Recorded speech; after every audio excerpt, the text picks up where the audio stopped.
Hello तो दोस्तों, स्वागत है आपका मेरे इस चैनल माय स्कूल टीचर में। तो दोस्तों, आज की इस वीडियो में हम Uttar Pradesh board class 10th NCERT book Hindi की पदार्थ में उपस्थित तुलसीदास द्वारा रचित वन पथ पर नामक अध्याय का इस वीडियो में हम व्याख्या करेंगे। तो चलिए दोस्तों, शुरुआत करते हैं।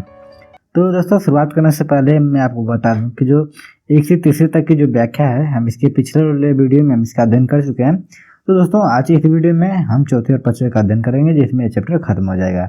तो चलिए दोस्तों, सीधी व्याख्या पर आते हैं। तो देखिए, जो चौथा पद है, शीश जटा और बाहु विशाल, बिलोचन लाल तिरछी सी भौं, तुम सरासन बाण धरे, तुलसी बन मार्ग में सूठी सौवे, सादर बारही बार सुभाय चिते तुम, तो हमरो मन मोहे, पूछते ग्राम वधु सियसो, कहो सावरे से सखी रावरे को है। शीश जटा और बाहु विशाल, बिलोचन लाल तिरछी सी भौं। शीश जटा, तो देखिए गांव की स्त्री जो है सीताजी से प्रश्न पूछती हैं। शीश जटा, शीश में सिर, जटा में जटा है, जिनके सिर पर जटा है, उर में हृदय, बाहु में बाँ, विशाल में विशाल है, जिनके हृदय और बाह विशाल है, जिनके सिर पर जटा है और जिनका हृदय और बाह जो है विशाल है। बिलोचन लाल, बिलोचन में होता है आंखें, लाल में लाल है, और जिनकी बिलोचन अर्थात जिनकी आंखें लाल लाल हैं, तिरछी से भव हैं, और जिनकी तिरछी से भवें हैं। तो देखिए, ऊपर वाला लाइन की व्याख्या एक लाइन में देख लेते हैं कि जिनके सिर पर जटा है, हृदय और बाण विशाल हैं, आंखें लाल तथा तिरछी से भौहें वाले हैं। तून सरासन बाण धरे, तुलसी बन मार्ग में सूठी समय। तून सरासन, तून में होता है तस्कर, सरासन में होता है धनुष, बाण में बाण, धरे में धारण किए, जो तस्कर धनुष और बाण धारण किए हुए। तुलसी बन मार्ग में सूठी समय। आगे तुलसीदास जी लिखते हैं कि जो गांव की स्त्रियां हैं, सीताजी से प्रश्न पूछती हुई कहती हैं कि वन मार्ग में सूठी समय, जिनके जो तस्कर धनुष और बाण धारण किए हुए, वन मार्ग में सूठी समय, वन मार्ग में वन के मार्ग में सूठी में अच्छी तरीके से समय में से शोभित हो रहे हैं। तो देखिए, इसका अर्थ आप कैसे बताएंगे कि तुन सरासन बाण धरे, तुलसी वन मार्ग में सूठी समय। आगे जो गाँव की जो स्त्रियां हैं, वो सीताजी से प्रश्न पूछती हैं कि जो तस्कर धनुष और बाण धारण किए हुए हैं, जो वन के मार्ग में अत्यंत सुशोभित लग रहे हैं, सादर बारही बार चिते तुम, ते हमरो मन मोहे।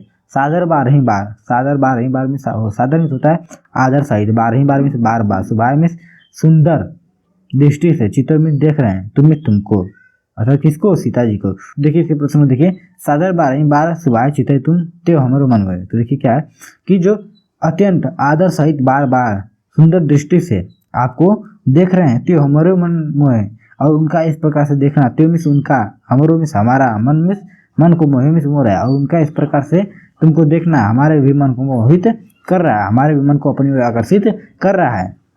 तो देखिए दोस्तों, ये तीनों लाइन की व्याख्या है। एक लाइन में देख लेते हैं कि जिनके सिर पर जटा है, हृदय और बाह विशाल हैं, आंखें लाल लाल हैं और तिरछी से भव्य वाले हैं, जिनके हाथ में तस्कर धनुष और बाण धारण किए हुए, जो वन मार्ग में अत्यंत सुशोभित लग रहे हैं, जो अत्यंत आदर सहित बार बार सुंदर दृष्टि से तुम्हें देख रहे हैं, और उनका इस प्रकार से देखना हमारे मन को भी अपनी ओर आकर्षित कर रहे हैं, हमारे मन को भी भा रहे हैं। पुष्टि ग्राम वधु सियसो, कहो सावरे से सखी रावरे को है। पुष्टि में पूछती हैं ग्राम वधु में से गाँव की स्त्रियां, सियसो सी में सीता, सो में से, और गाँव की स्त्रियां सीता जी से पूछती हैं कि कहो सावरे से, कहो में बताओ हे सखी, बताओ सावरे से जो सावले से हैं, सखी में से सखी, हे सखी बताओ जो सावले से हैं, सखी हे सखी, रावरे में तुम्हारे, को हमें कौन है, हे सखी बताओ। गांव की स्त्रियां जो हैं सीता जी से पूछते हैं कि हे सखी जो बताओ, हे सखी बताओ जो सावले से हैं तुम्हारे कौन है, अर्थात तुम्हारे क्या लगते हैं। चलिए दोस्तों, इसी व्याख्या के बाद देख लेते हैं। थोड़ी सी क्या है कि इसमें जो है एक लाइन दूसरी लाइन से चिपकी हुई है, तो एक लाइन को ही बस पढ़ लेंगे तो इसका अर्थ अच्छे से नहीं समझ में आएगा। उम्मीद है आप इसको समझ गए भावनाओं को, लेकिन फिर भी इसकी व्याख्या एक बार और देख लीजिए। तो देखिए क्या है, शीश जटा और बाहु विशाल, बिलोचन लाल तिरछी से भौं। आगे जो गाँव की स्त्रियां प्रस्तुत पंक्ति में तुलसीदास जी लिखते हैं कि गाँव की स्त्रियां सीता जी से प्रश्न पूछती हैं कि जिनके सिर पर जटा है, हृदय और बाह विशाल हैं, जिनकी आंखें लाल हैं और तिरछी से भव्य वाले हैं, जो हाथ में तस्कर धनुष बाण धारण किए हुए हैं, जो वन मार्ग में अत्यंत सुशोभित लग रहे हैं, और जो अत्यंत सादर सहित तुम्हें बार बार देख रहे हैं, और उनका इस प्रकार से देखना हमारे मन को भी आकर्षित कर रहा है। हे सखी बताओ, और जो सावले से हैं तुम्हारे कौन है। तो दोस्तों, उम्मीद है आप इसकी व्याख्या को समझ गए होंगे। तो चलिए इसके काव्य का सौंदर्य देख लेते हैं। उम्मीद है आपको व्याख्या पसंद आया होगा। भाषा जो है इसमें देखिए जो काव्य सौंदर्य में जो है भाषा जो है रस है, शैली मुक्तक है, गुण माधुर्य है, और जो रस है श्रृंगार रस है, छंद सवाइयाँ है, अशब्द शक्ति व्यंजना है। और इसमें देखिए अलंकार, एक ही अलंकार का प्रयोग हुआ है, देखिए कौन सा है, अनुप्रास अलंकार है। देखिए अनुप्रास अलंकार कैसे है, क्योंकि इसमें देखिए विशाल बाहु विशाल विलोचन लाल सरासन बान सादर बारही और सावरे से में क्रमशः ब ल न र और सब वर्ग की पुनरावृत्ति हुई है, इसलिए यहाँ पर अनुप्रास अलंकार है। देखिए जैसे में बाहु विशाल में ब वर्ड मिल रहा है तो इसलिए यहाँ पर अनुप्रास अलंकार है। तो जितने जितने वर्डों में जितने शब्दों में जो है जितने दो शब्दों के पेयर में जो है कि एक शब्द मिल रहा है तो क्या है कि वहाँ पर अनुप्रास अलंकार होता है। तो उम्मीद है आप इसकी व्याख्या को समझ गए होंगे।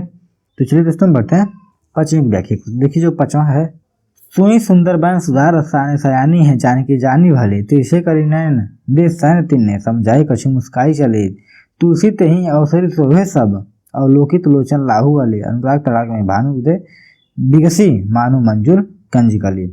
तो देखिए दोस्तों यही है। और देखिए इसकी व्याख्या करने से पहले मैं आपको थोड़ा सीन बता देता हूँ।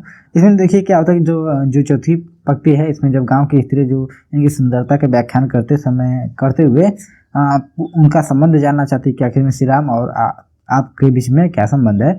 तो यही गांव की स्त्रियाँ जो संबंध पूछती हैं। तो ये जो पांचवा पद है इसमें जो है कि गांव की स्त्रियाँ जब प्रश्न पूछती हैं सीता जी से तो ये सीता माता उन्हें उत्तर देते हुए देखिए क्या कैसे बताती हैं कि कैसे उनको उनका उत्तर देती हैं। देखिए यही इस पद में बताया, इस पद में इसका व्याख्यान है। तो चलिए इसकी व्याख्या देखते हैं। सुने सुंदर बैन सुधार रसाने सयानी है जानकी जानी भली। तो देखिए सुनी में सुनती हैं, सुंदर बैन में उनके गाँव की स्त्रियों जब सीता माता उनके सुंदर शब्दों को सुनती है, बैन में होता है शब्द। जब सीता माता गांव की स्त्रियों के सुंदर शब्दों को सुनती हैं, सुधार रसाने, सुधार रस होता है सुधा अर्थात अमृत, रस अर्थात सुधा रूपी रस अर्थात अमृत रूपी रस, साने में गुथे हुए था। देखिए आप ऊपर वाली लाइन की व्याख्या आप इस तरीके से बताएंगे कि सुने में सुनते हैं सुंदर बैन में सुंदर वचनों को, बैन में वचनों को, सुधार रसाने में से अमृतमय सुंदर वचनों को सुनती हैं। किससे? देखिए आपको पता होगा कि जब गांव की स्त्रियां सीता माता से पूछती हैं कि वह जिनके सिर पर जटा है और पाँव विशाल हैं, जो तिरछी से भव्य वाले हैं, जिनके हाथ में तस्कर धनुष और बाण धरे हुए हैं, जो मन मार्ग में से शोभित हो रहे हैं, जब ये पूछते हैं कि जब यह कहती हैं कि वो तुम्हारे कौन है, ये सब उनके गुणों को बताकर उनकी सुंदरताओं को व्याख्यान करके जब गाँव की स्त्रियाँ सीता जी से श्री राम जी का संबंध पूछती हैं कि सुनी सुंदर बैन सुधार रसाने, जब सीता जी गांव के स्त्रियों की अमृतमय बातों को सुनती हैं, सयानी है मीन्स चतुर हैं, मतलब वो समझ जाती हैं कि जो गांव की स्त्रियां हैं वो चतुर हैं। जानकी मीन्स सीता जी, जानी मीन्स समझ जाती हैं, भली मीन्स अच्छी तरीके से अर्थात तो भली बाती। देखिए ऊपर वाली लाइन की व्याख्या उम्मीद है आप अब समझ गए होंगे कि देखिए क्या है, सुनी सुंदर बैन सुधार रसायने सयानी है जानकी जानी भली।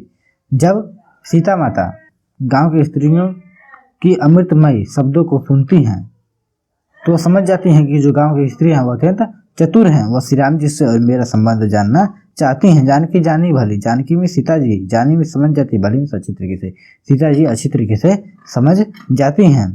तिरछे करी नैन दे सैन तिन्ने, तिरछे में तिरछे करके, अब देखिए यहाँ पे करिए करी का अर्थ करके, तिरछे करिए था तिरछे करके, नैन में अपने आंखों को, ऐसे नहीं कहते तिरछे करी नैन दे सैन तिन्ने समझाए कछु मुस्काई चलिए। तिरछे करी में तिरछे करके, नैन में अपने आंखों को, दे में देती हैं, सन में संदेह, तिन्ने में गाँव की स्त्री का साथ उनको कौन गाँव की स्त्री को। तो देखिए तिरछे करी नैन दे सैन तिन्ने, सीता जी अपनी आंखों को तिरछे करके उन्हें संदेश दे देती हैं कि वो मेरे कौन है।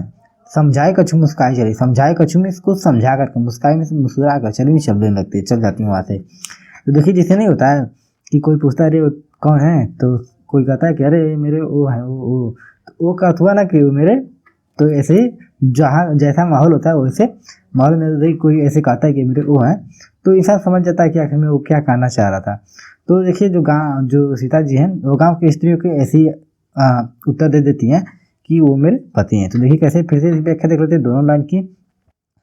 सुनी सुंदर बैन सुधार रसाने सयानी है जानकी जानी भली तिरछे करी नैन दे सैन तिन्ने समझाई कछु मुस्काई चली।